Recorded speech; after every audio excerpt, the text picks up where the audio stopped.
When I was a kid, I had a bully. I used to have to walk the same path with this person who was a year older than me. He was bigger than me. He was stronger than me. And I was really scared of him. He used to threaten to beat me up on a regular basis. He had a group of 2 or 3 friends who would support him in his threats. And I spent a lot of time scared. I didn't tell anyone about this.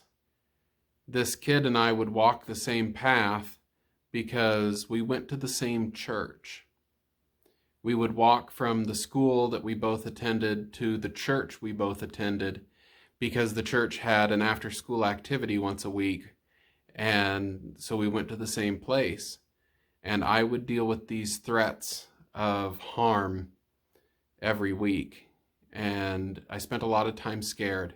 And I didn't talk to anybody about it, which was a difficult thing. And looking back, I can't really tell you why, but I can tell you that oftentimes in church, we get obsessed with putting our best foot forward, with looking like we have it all together, with having a culture of perfection.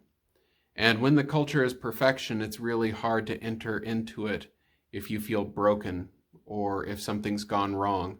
It isn't necessarily the safe place. Some of us as adults maybe have opened up and shared something painful or difficult, and maybe it hasn't gone well. Maybe the response hasn't been helpful. Maybe things were flawed in the reaction. And so maybe we've buttoned up and decided that the church isn't the place either. But the thing is that the reason the church is supposed to be that safe place where we can bring what we have is because Jesus is the one who meets with the broken. Jesus is the one who binds us up, who heals us, who cares for us. Jesus is the one who is on the side of the brokenhearted.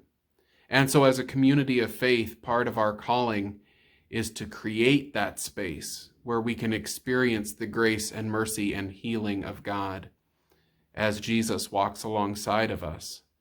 And so how do we create that space, not only for ourselves, but also for our children? Because Jesus was very explicit in his care for children. He instructed us not to put any stumbling block in front of them, to create a space for them, to recognize that young people are as much a part of the kingdom of God as adults are.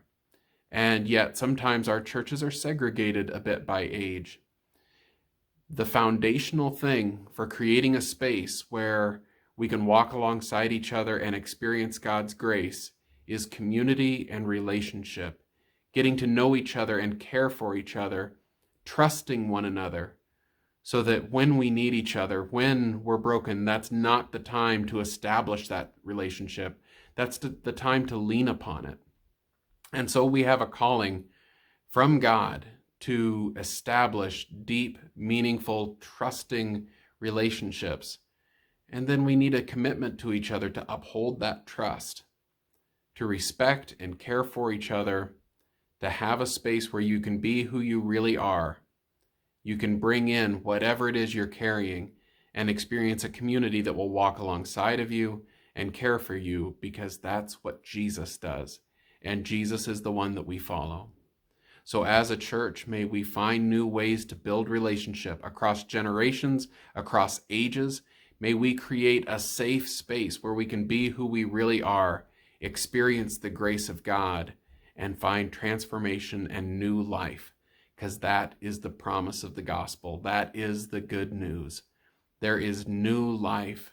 There is healing for the broken, and we find that in the presence of Jesus.